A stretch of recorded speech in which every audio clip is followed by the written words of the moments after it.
Bazı hikayeler vardır ki yalnızca geçmişi değil, insan ruhunu da şekillendirir. Ve bu hikaye, yeryüzünün hafızasına kazınan en büyük sıfırlanmanın hikayesidir. Gökyüzü karardığında, bulutlar birbirine kilitlendiğinde ve yerin derinliklerinden sular fışkırmaya başladığında, o gün yeryüzü bambaşka bir şey öğrendi. İman edenlerle etmeyenler arasındaki mesafe bazen yalnızca birkaç adımdır. Bazen bir geminin kenarı kadardır. Bu Hazreti Nuh'un hikayesidir. Binlerce yıl önce insanlık henüz çok gençti ama yüreği çoktan yorulmuştu.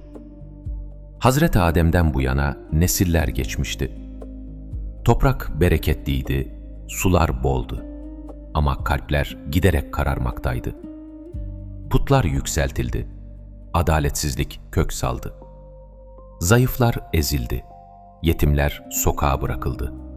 Ve en önemlisi Allah unutuldu. İşte tam o karanlık çağda Allah bir elçi gönderdi. Adı Nuh. Hazreti Nuh yaşlı ama gözleri kor gibi yanan bir peygamberdi.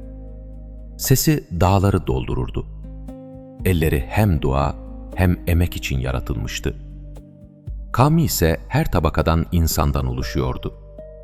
Güçlü kabile reisleri, tüccarlar, çiftçiler, köylüler. Hepsi aynı körleşmişliği paylaşıyordu. Ve bir de oğlu vardı. Kanaan, babasının en derin yarası. İman etmeyi reddeden, gururu imandan büyük olan bir evlat.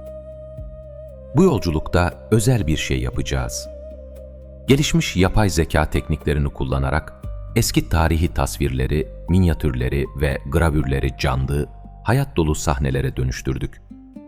Böylece tarihi sadece dinlemekle kalmayacak, ona en yakın haliyle tanıklık edeceksiniz. Hazreti Nuh, kavmine 950 yıl boyunca seslendi. Düşünün bunu. 950 yıl. Gündüzlere meydanlarda bağırdı, geceleri fısıldadı.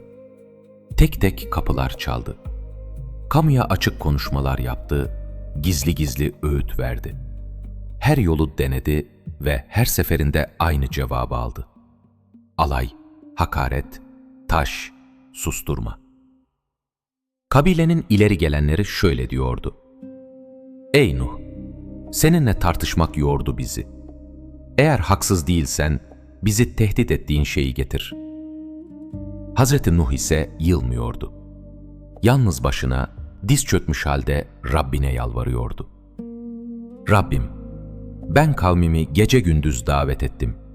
Ama davetim yalnızca kaçmalarını artırdı. Sonunda ilahi emir geldi.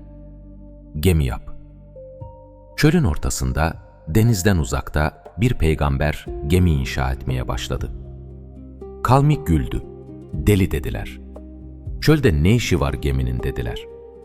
Ama Hazreti Nuh çalışmaya devam etti. Her tahta çivi, her bağ, her kalas bir ibadetin parçasıydı. Elleri nasırlaştı, sırtı eğildi. Ama gözlerindeki ışık hiç sönmedi. Gemi yükselirken kavminin ileri gelenleri yanından geçiyor ve alay ediyordu. Bakın şu marangoza. Nebi olmak yetmedi, bir de dülger oldu. Hazreti Nuh başını kaldırmadan cevap veriyordu. Siz bizimle alay ediyorsunuz. Biz de sizinle alay edeceğiz. Tıpkı sizin gibi. Ve sonra o gün geldi. Önce gökyüzü değişti. Bulutlar birbirine kenetlendi. Renk değiştirdi. Siyah, mor, kurşuni. Sanki cennetin kapıları kapanıyordu. Sonra bir ses geldi yerin ta derininden. Çatlama sesi. Sular fışkırmaya başladı topraktan. Pınarlar taştı, nehirler kabardı. Ve gökten yağmur değildi bu. Seller döküldü, durmaksızın, acımasızca. Allah emretti. Ey Nuh! Her canlıdan birer çift al. Ailenle birlikte gemiye bin. Hazreti Nuh gemiye çağırdı oğlunu. Son kez. Ey oğlum, bizimle gel. Kâfirlerin arasında olma. Kanaan dağa doğru baktı. Gururla, inatla cevap verdi. Ben bir dağa sığınacağım. O beni sudan korur. Ve o an Hazreti Nuh'un yüreği parçalandı. Çünkü Rabbinden cevap geldi. Bugün Allah'ın emrinden, merhamet ettiği kimseden başka hiçbir koruyucu yoktur. Dalgalar Kanaan'ı yuttu. Hazreti Nuh'un gözlerinden yaşlar aktı. Ama gemi ilerledi. Çünkü iman acıyla birlikte yürür, durmaz.